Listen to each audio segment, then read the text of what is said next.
Hello குட்டீஸ், இன்னைக்கு வந்த பெட் ஸ்டோரிஸ்ல த கிளாஸ் ஆஃப் வாட்டர். இந்த சின்ன பையனோட பேரு ஆரவ். ஒரு நாள் ஈவினிங் அவன் வீட்டில் விளையாடிக்கிட்டு இருக்கான். அவங்க அம்மாவுக்கு கொஞ்சம் உடம்பு சரியில்லை.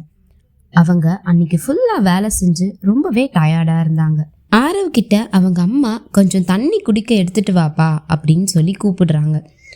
ஆரவ் அதுக்கு இருங்க அம்மா எடுத்துட்டு வரேன் அப்படின்னு பதில் சொல்லிட்டு மறுபடியும் விளையாட ஆரம்பிச்சிட்டான். அவங்க அம்மா ரொம்பவே தாகத்தோட மறுபடியும் அவனை கூப்பிடுறாங்க. ஆரவ் எனக்கு கொஞ்சம் தண்ணி எடுத்துட்டு வாப்பா, என்னால முடியல அப்படின்னு சொல்லி கேக்குறாங்க. ஆரவ் மறுபடியும் இருங்க அம்மா வரேன் அப்படின்னு சொல்லி மறுபடியும் அவன் விளையாட ஆரம்பிக்கிறான். ஆரவ் கொஞ்ச நேரம் கழிச்சு விளையாடி முடிச்சதும் அவங்க அம்மாவை போய் பாக்குறான். அவங்க பாக்குறதுக்கே ரொம்ப டல்லா இருக்காங்க. வேலை செஞ்சு ரொம்பவும் களைப்பா இருக்கிறத பார்த்து அவனுக்கு ரொம்பவே கஷ்டமா போயிடுச்சு. அவங்க முகம் ரொம்பவே வாடி இருக்கிறத பார்த்து ஆரவுக்கு அவனோட தப்பு புரிய ஆரம்பிச்சது.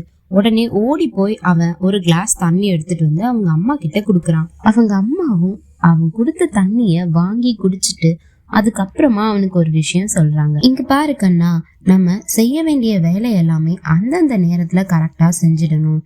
அப்படி நம்ம செஞ்சோம்னா அது நம்ம வாழ்க்கைக்கு ரொம்ப ஈஸியா இருக்கும். அதெல்லாம் செய்யாம அது அப்புறமா செய்யலாம் நம்ம தள்ளி போட்டுட்டே இருந்தா அது ரொம்ப பெரிய பிரச்சனையா தான் போய் முடியும்.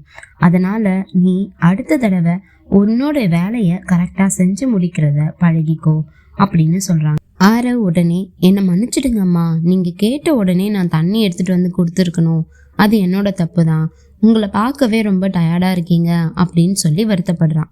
அது மட்டும் இல்லாம என்னோட ஹோம்ஒர்க் எழுதுறதும் நான் அப்புறமா செய்யலாம் அப்படின்னு நிறைய வாட்டி விட்டுடுறேன். என்னோட டாய்ஸ் அரேஞ்ச் பண்றது, கபோர்ட் அரேஞ்ச் பண்றது, இது எல்லாமே அப்புறமா செய்யலான்னு நினைச்சு நான் நிறைய நாள் அதை செய்யாமே விட்டுடுறேன் அம்மா அப்படின்னு சொல்லி வருத்தப்படுறான். அதனால ஆரவ் அன்னில இருந்து முடிவு பண்றான், நம்ம ஒரு வேலையை செய்யணும்னு நினைச்சா நம்ம கிட்ட உதவி யாராவது கேட்டாங்கன்னா கூட அதை அப்பவே நம்ம செய்யணும். அதை அப்புறமா செஞ்சுக்கலாம் அப்படின்னு நம்ம நினைக்கிறது ரொம்பவே தப்பான விஷயம் அப்படின்றத அவன் புரிஞ்சுக்கிறான். ஸோ இந்த ஸ்டோரியோட மாரல் என்னன்னா, when we do our duties on time, life becomes easier. நீங்களும் உங்க ஹோம்ஒர்க் பண்றது, ஏதாவது ஒரு வேலையை பண்றத உடனே முடிக்கிறத பழகிக்கோங்க.